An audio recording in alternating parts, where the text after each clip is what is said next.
yung ginagawa ni VP Sara, sinasagot niya agad kung ano yung binabatong issue sa kanya. Yes. Samantalang dito kay President Bongbong Marcos, mukhang, sinagot naman niya yung issue sa drugs. Kaya lang ang sagot niya, sagot na pabalbal, na sa halip na sagutin yung kung totoo bang nagte-take siya, addict siya, bangag siya, ang sinagot niya yung fentanyl, tapos hindi sinagot ni PBBM yung drug test. So, hanggang ngayon, tahimik yung palasyo ron sa issue yun. Samantalang si VP Sara, sinagot yung issue sa kanya tungkol dun sa intelligence pa nung una. Yes. Sinagot yung issue nung... Bumili siya ng armas. Yung armas. Diba? May inabot si Pastor Kibuloy. Pastor Kibuloy. Oo. So, itong naglalabas ang fake news at pananabutay. At ang masakit, pati yung yun ang mabigat no? Pati yung samahan nilang mag-asawa, pilit sinisira, pilit Sinisira na binabasag rin, na dapat personal na masyadong umabot sa personal level yung atake. below the belt. Yun na, di ba? If you reach that point na naging personal ka, that means to say, it's like an admittance that you already failed at your attempt to ruin that person na objective ang issues mo. At diba? talagang ang laki ng takot nila sa mga Duterte. Totoo din yan. My name is Pam. Ako po si Marlon. At narito po tayo sa segment natin sa third floor studio ng Mind Your Own Opinion. Wala po si Miss Ina, nakalive po siya dahil meron po siyang personal matters na kailangang asikasuhin. Kumusta? Ilang Okay araw din lang. tayong hindi nakapag trio. Oo nga, nakakamiss. Oo nga, duo muna tayo. Duo muna. Pero last Friday, nasa Last Friday, yes. Liwasang Bonifacio tayo. Opo, tayo po ay nagkaroon ng oras na suportahan ang panawagan ng ating mga kaibigan sa SMNI. SMNI. At grabe. Alam mo, pagpunta mo doon, hindi mo makikita yung tao na pinilit silang pumunta doon. At yung pagod, wala kang makitang pagod sa kanila. Kasi nung Friday, pang 3 araw na nila, hanggang kagabi na monitor ko. Grabe, yung hanay nila talagang intact pa rin. Buo pa rin yung hanay. Walang mali. Siguro kung may nagpapahinga man sa tabi, ito lang yung wiwiwi lang sa ano no? Very organized. Very organized. Makikita mo rin yung paligid malinis. Merong mga mangilan-ngilan pero hindi kagaya ng parang pag nakita mo basura, eyesore na siya. Hindi. This one hindi. Tapos pagpunta mo doon, iba yung I don't know if maybe I'm exaggerating but I don't think I am. Pero yung pagpunta mo doon, iba ang aura. Hindi lang organisado, kundi disiplinado. Yes. Kasi yes. pagtapos nung prayer rally nila, sila mismo pinupulot nila yung Dominion. And of course, it ends at 10 or 9 p.m. More or less, gano'n. Parang ganong, yung mga ganong oras naka-retire na sila. Kahit yung tent, di ba mag-aerial shots yung mga yan? Yung tent, napaka-organized. And then doon sa paligid ng tent, makikita mo talaga yung spaces na hindi makalat, na hindi marumi. At sila mismo nagbabantayan sa sarili nila. Yes, totoo Kung yan. alam nila mayroong bagong mukha, kakausapin, hindi para sitahin, kakausapin, i-welcome nila. Tapos alam mo yun, parang syempre mga nag-aalinlangan din. Na normal naman yun sa isang pagtitipon na katulad ng ginagawa ng SMNI. Kagabi, I was driving from, I went somewhere out of town and then driving back to Manila, nakamonitor ako online sa FB Live. And then, alam mo, nalungkot ako dun sa panawagan nung host. May isang part ng area na hindi sila pinagsindihan ng ilaw sa poste. Tapos, nilapit na daw nila yung concern na yon and then pinagpapasapasahan sila kung sino yung dapat may responsibility ng pag-provide ng power doon para mailawan. And yung panawagan nila, alam mo, napakasimple lang, para naman po sa kaligtasan ng aming mga miyembro dito, sana po lagyan niyo po ng ilaw yung bandari. Hindi ko alam kung kaliwa o kanan kasi daw yung kabilang side, maganda naman ng ilaw. And nung third day kasi kami nagpunta, well lit naman yung area. Yes. And then kahapon, fourth day, bakit biglang issue yung ilaw, di ba?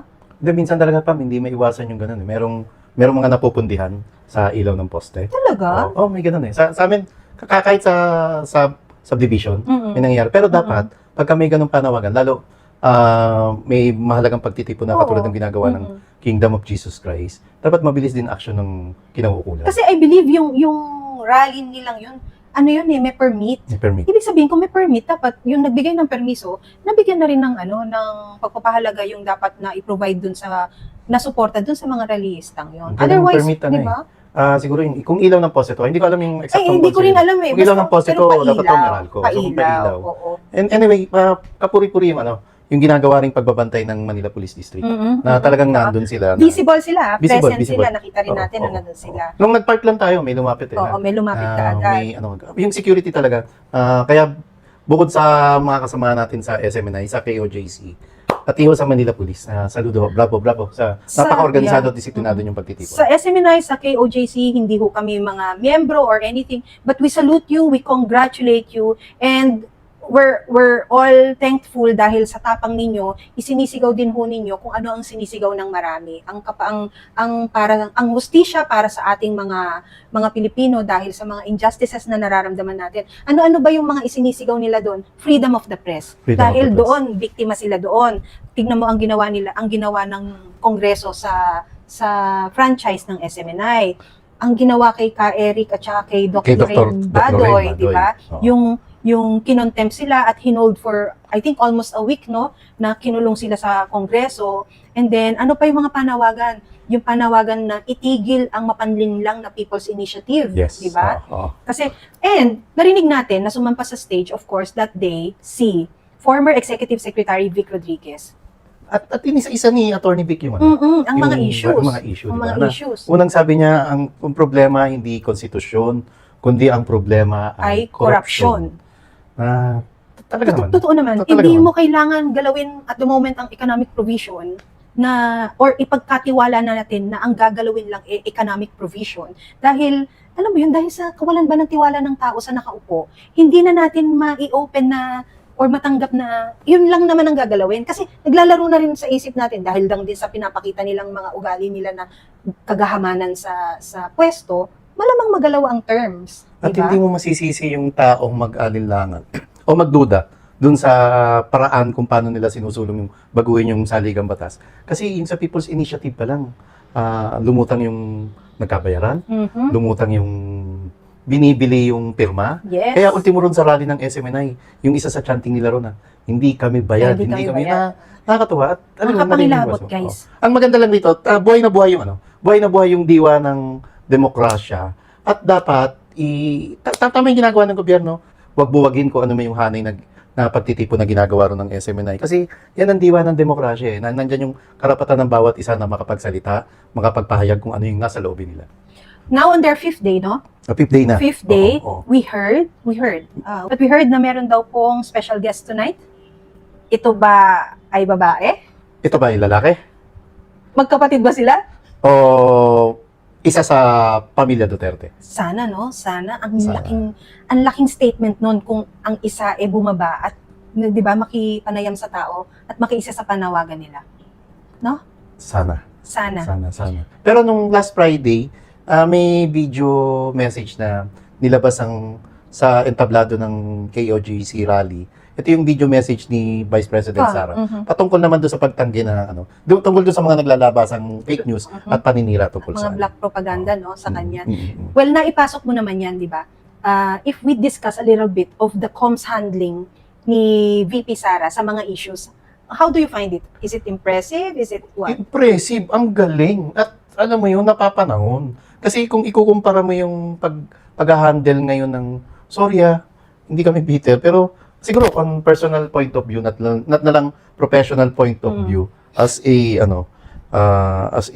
kahit paano, alam mo yun, umawak din ng messaging ng Media practitioner. Media practitioner. PR ka rin Na, naman.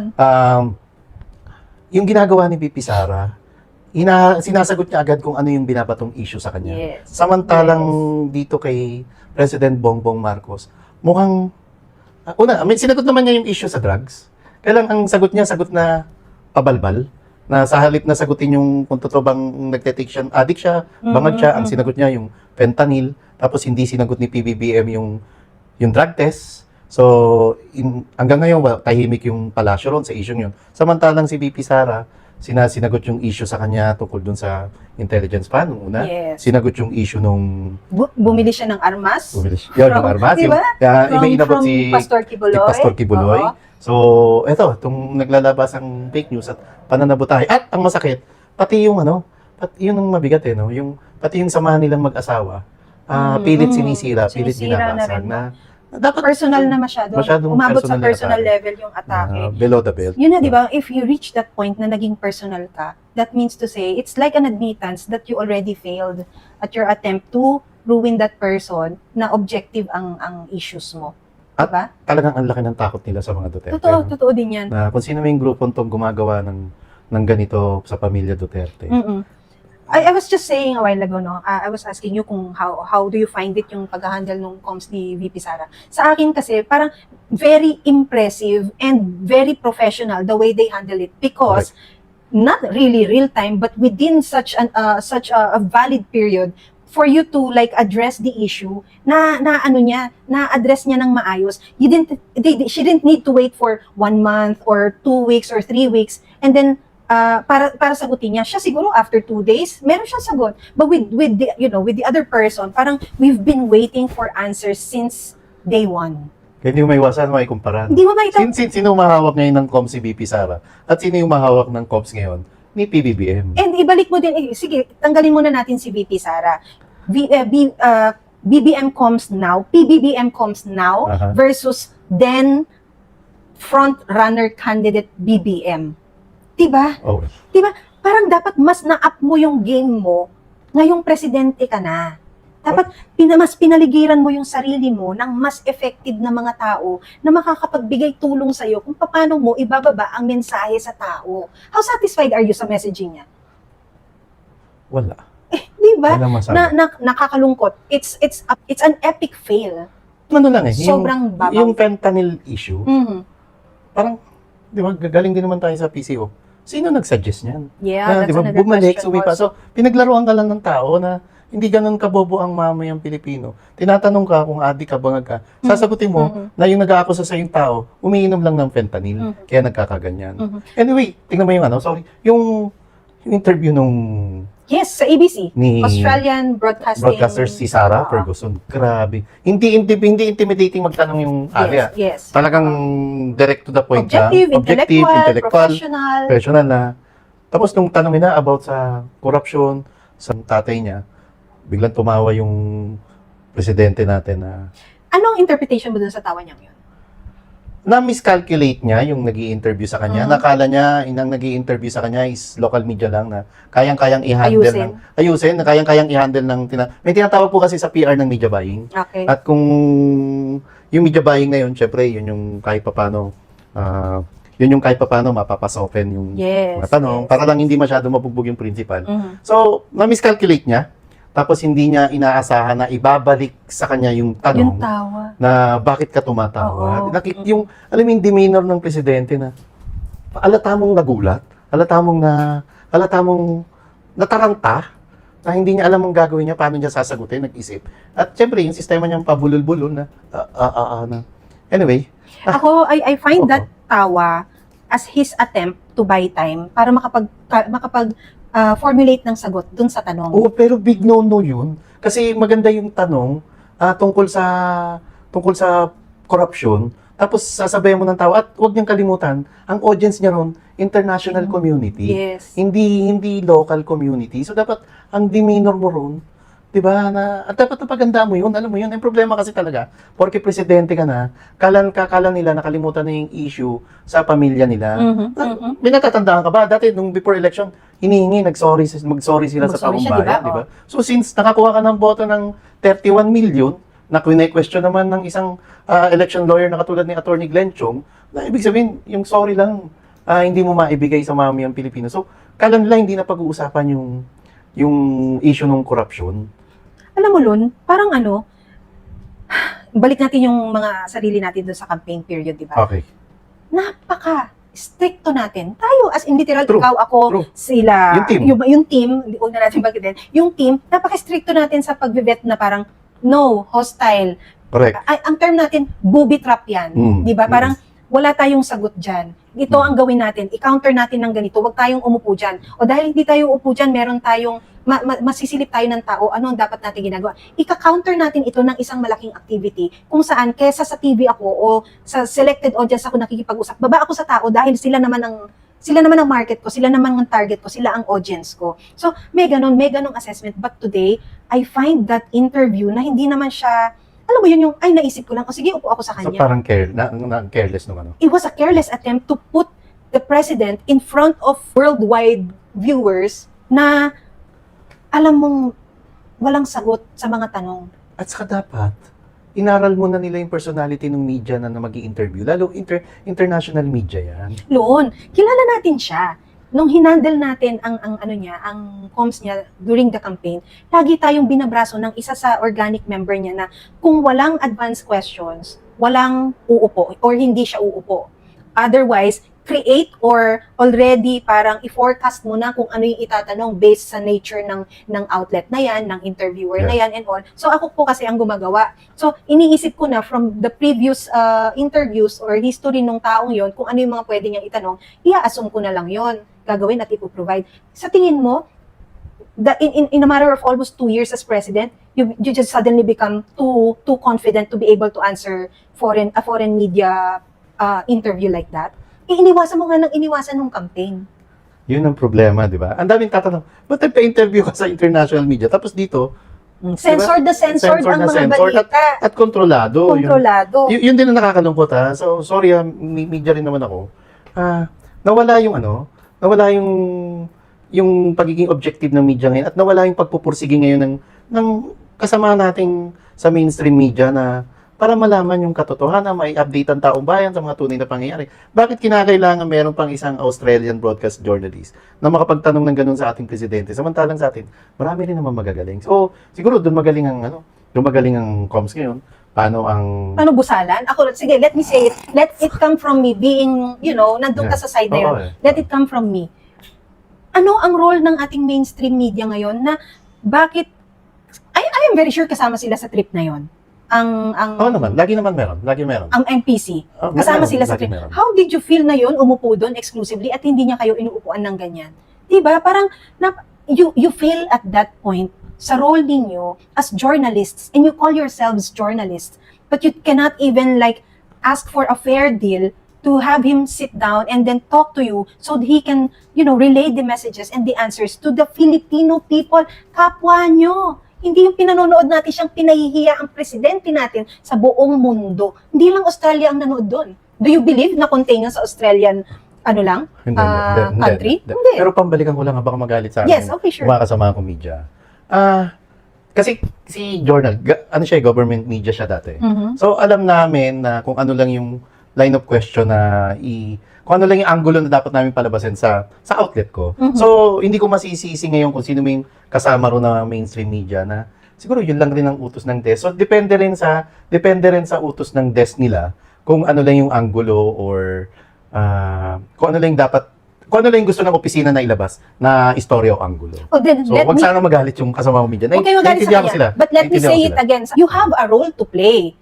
Anong ginagawa nyo ng media kayo? Di ba? Pero ang balita nyo, piling-pili, ang balita nyo, nagtaas ang presyo ng fishball. Bakit nasa fishball kayo? Doon tayo sa bigas. Ba't hindi nyo sabihin tumaas na naman ng bigas? Very filtered na, minsan wala nang kwenta bakit balita. Di ba? Yeah. Parang nabutas ang bag ni ganitong artista habang sumasakay ng eroplano. Tapos headline. If you get what I mean, napaka-trashy ng mga balita ngayon when in fact, mas maraming dapat deserve ang front page. But you don't do your role, guys. Pero naniniwala ako na eventually, o malapit na yan, marami pa rin media outlet na magigising sa katotohanan para ilabas yung tunay na nangyayari ngayon sa Pilipinas. So is that saying na maraming media outlet ang natutulog? Kung malapit na sila magising? Sige na, ako na sasagot. medyo friendly pa sila ngayon eh. Medyo friendly pa sila ngayon. Kasi marami pang budget? Hindi naman lahat kasi nababayaran. Totoo, sige. Hindi naman lahat na. Ano lang to? Kasi depende talaga sa editor, kasi alam mo yun, amin natin sa hindi, nagkaroon ng chilling effect yung ginawa ng Pangulong Duterte na ipinasara yung ABS-CBN, hinanapan ng anumang mali o pagkukulang yung kumpanya ng Philippine Daily Inquirer at posible na abutin niya ng ilang kumpanya ng media na pagka sila naman. Tapos considering na ang gobyerno ngayon, marami tayong naririnig, marami tayong napapanood, nababalitaan, na kung sino-sinong personality hostile, opposition, na hinaharas o ginagawa ng kung ano-anong kaso. Yun. So, yung objectivity, nandyan medyo, siguro mahanap ng timing yung makasama natin media. At naniniwala pa rin ako sa trabaho ng mainstream media na eventually, babalik uli yung alab ng pagbabalita nila. That's so nice to hear, no? Yung alab. Kasi yun yung nawala yung alab ng puso sa inyong ginagawa, yung alab ng puso sa inyong calling as media practitioners, nawala po yun. It died down. Parang wala na. Hindi na maganda kung ano yung nababalita. At kung maglabas man sila ng balita, parang para sa akin hindi na kapanipaniwala. Tapos ang isang interesting pa rito, yung mga estudyante, Hmm. yung mga school newspaper, na ano kaya ngayon? Although wala akong napabasa na ngayon, no? Kasi Gaano wala pa rin naman na kaya- tayong access wala sa naman mga tayong ano access sa mga universities Sa- and colleges, no? Kasi sa law school, sigurado ako, yung issue tungkol dito sa Chacha, issue dito tungkol sa investigation kay Kibuloy, pinag-uusapan, dinidebate ito, hindi lang sa law school, sa mga political Yes. science Sa mga student. no? comms No, subject. sana yung mga ano ngayon, no? Yung mga school newspaper, yung sa kanila, particular yung CEGP, na maganda naman ang reputasyon ng CEGP. Sana maging sila mismo ang manguna, manguna at maging mulat pa rin na ilabas yung tunay na katotohanan kasi sila yung mga susunod na henerasyon ng makabagong pamamahayag na sana isang araw makita natin ang CEGP, aktibo na naman sila sa pagbibigay ng tamang impormasyon para sa mga kababayan nating Pilipino. You know, you realize at the end of the day na we can therefore conclude that the comms quality of the government as a whole has deteriorated. Wala na. Wala na, no? Wala na. Sayang lang. Kasi, we know of a person na hinire na nandyan sa PCO, pero he doesn't have a direct line to the president. Merong nakaharang sa kanyang ilang tao dyan. Because this layer of, officials, takot sila na itong taong to na alam namin na magaling, magkaroon ng rektang linya dun sa presidente dahil sa insecurities. Pero may mahusay sila ngayon dyan, ha? Yeah, I think we're talking Yung- of the same person. So, sana Bigyan niyo makita po- natin yun. Makita natin paano magtrabaho yung isang Ow. diba? I think, Siguro I- naman nagtatrabaho na. Yes, Di pa lang nagtatrabaho. naman na isang tatak ng trabaho.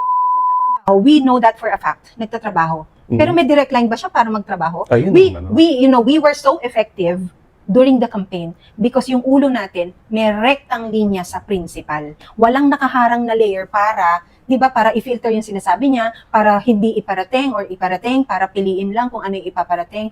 We all reported to that person na alam natin na nag-handle ng maayos. Yun ang importante. Yeah, direct line. Yung samahan, yung tunay na samahan ng principal at yung kanyang propagandista. Totoo din yan. At ako, one factor din dapat na ang nakapaligid sa'yo and ay sincere na sumusuporta sa'yo at hindi, how do we say it, at hindi pang sariling kapakanan lang ang iniintindi. Ano? Ang problema, marami tayong naririnig na kung ano nung special project na lang nangyayari sa loob. Naku, ang special project ba mahal? Mahal sa budget dahil pera ng taong bayan yun. Okay. Pero mahal sa kanila, mamahalin talaga yung trabaho yun kasi masarap naman talaga yung ganun para sa kanila. May extra ba kapag special project? Siguro naman. Extra effort? Ano ba inisip mo? Extra effort ka. Yun nga. Para Kaya mas nga- mapaganda, di ba? Oo, kaya nga special project kasi special yun. Ba't pa kinakabahan ka? Wala, hindi ako kinakabahan. Yun. Guys, kayo, ano ba masasabi nyo? Satisfied ba kayo sa handling ng communications ng ating gobyerno ngayon? I-replace ko lang po ng konti yung sinabi niya. May mali ba sa sinabi ko? Sige. Sige, bakit yung replace? Teka, wiwi ako. Cure. Ihina ako. Dagdag na tanong na dapat, sana sagutin nyo, bigay ko kayo ng opinion nyo. Dagdag na tanong kung dapat ba magpa-drug test ng presidente? Kasi kasama sa i-handle ng COMS yan. Dapat ba magpa-drug test ng presidente? At dapat ba sagutin niya yung issue kung nagdadrug siya o hindi? Dalawa naman yun eh. Dalawa yan. Yun. Dagdag na rin nila sa planning nila paano i-address yung issue na hindi bumababa ang presyo ng bigas. Grabe. Pataas no? ng pataas ang presyo ng Grabe. bigas. May nag-comment na doon sa isang leader natin. Tama na nasa 20 pesos na lang ang 1/4 kilo ng bigas. Pero mas maganda nga rin, yung 20 pesos pala, yun na lang sukli mo. Sukli mo na lang Sa yun, 100 sa 100 pesos, pesos. Tapo, hindi natin nabasa. Tingnan natin. Hindi yata nila na internalize kung ano yung meaning ng study natin na possible ang 20 pesos na bigas. Because it's possible, guys. Totoo. Sobrang possible nung Totoo. Political will lang. political will talaga.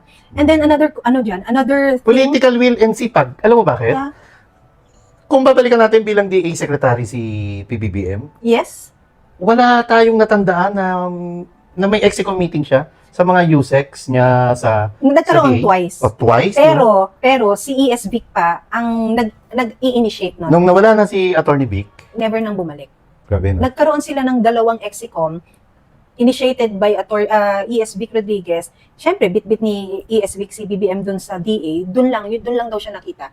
Time pa ni ES Vic. Pero yung time ngayon ng bago niyang ESN or whoever, nung hawak pa niya ang DA, hindi na sila nakabalik. Grabe, dahil sa nangyayari yan, lalong nawawalan ng pag-asa yung mga kababayan natin na makakamit pa yung 20 kilos ng bigas. O sige, bigyan na rin natin ng guide yung mag-handle ng comms. Another thing for you to prepare is the SONA points. Actually, Ano ang lalamanin ng SONA mo? sisingilin kayo. Doon Sisingilin. sa huling SONA, ikalawa at pinakahuling SONA ni Presidente. Ano ang highlight doon? Bilang Bilang ng araw ng mga smugglers Smugglers. at hoarders. orders. Di ba? So, ano And you nangyari? still do not have an answer dun sa pagkaka-drag ng name ni Michael Ma sa Congress led by Congressman Swansing na he is one of the players pagdating sa smuggling. Wala pang sagot doon. And Ginawa pa siyang special envoy, to Envoy to China. China. So another another point to to address. But what if this is your last? oh, I have a funny feeling na there will be no SONA this year. Ha? Ano ibig sabihin? I just have a funny feeling. This is part of the Constitution na kailangan gawin, di ba? Oo, parang kung tama ko, fourth Monday of month of yes. July. But is it possible na hindi niya pagawa? Yung parang ayoko mag-SONA, wala akong sasabihin. Mas malaking issue yun. Yun nga, I really have a funny Kasi ito feeling. yung pagkakataon na kakausapin mo ang taong bayan, magre-report ka kung ano nagawa mo sa nakalipas na buong taon. Somehow I have this yung parang duda na hindi siya magpapasona this year. But another thing is maraming pilit lumalabas na balita in an attempt na maging progress yon sa mga points niya ng last SONA para lang meron siyang masabi this coming SONA. Ako naman tingin ko kung magkakaroon ng SONA. Di ba nagkaroon ka ng duda? Wala ako di ba? nagduda at sinabi mo, magkakaroon ng SONA. Tatabunan to ng usapin ng charter change. So, more on ang pag-uusapan dito, yung pagbabago, allegedly sa economic provision, para isulong yung charter change, at ipapaliwanag kung bakit kinakailangan isabay si plebisito sa nalalapit election, na midterm midterm election, May next year. Marami nga abangan. Marami abangan. And marami pa tayong pag-uusapan. Marami tayong pag-uusapan. Guys, like what I keep telling you, no, magtatapos na po ang first quarter ng taon this March, and I think by next week we are preparing for the Holy Week season, ano? At ceasefire yun. Oo, ceasefire tayo doon, friendly tayo doon. But guys, hindi naman kami Hindi kami hostile. Hindi naman kami hostile. Objective lang. Yes, we try as much as possible to be very objective about issues. And of course, we sound very passionate. It's because we have the first-hand experience sa mga kaganapan, di ba? Doon nanggagaling ang aming alab, di ba? Parang very uulitin ko lagi yung salitang yun, yung alab, kasi parang yun ngayon ang nawawala para sa mga puso ng Pilipino, no?